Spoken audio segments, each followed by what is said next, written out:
nùa mà xin nùa mà em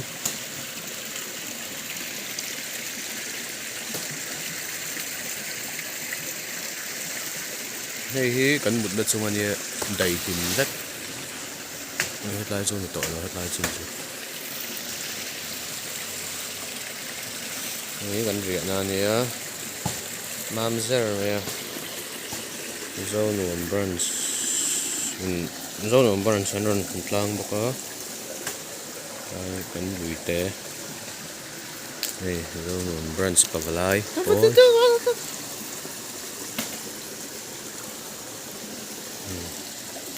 hết lại hiện là cái nạ chèn cần tuma fresh dậy tùy tới khu in lạc vết bớt là gần thun chồng xin na tùy khu phim vết lồng túi yang khát này lẩu lồng túi khát núp hết mẹ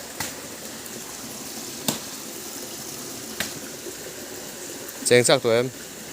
ý lắc khủ bốc chứ cái chèn thiếng này vượt đi thì bốc chứ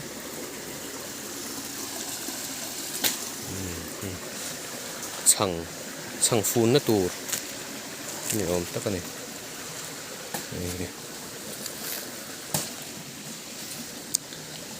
này cho còn ấy đón trap đó chun cho phạc nhìn chú so lại so Erika egg in này chuan phút lại cái egg in này lại phút lại khu gần chậu nó lại tù người ta lại à rồi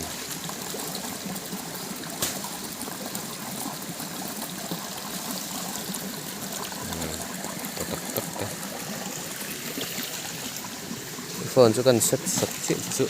smooth dậy mega GoPro gì đó của lại ý về là em thì anh chú hiện nay hồi sáng nào gần đó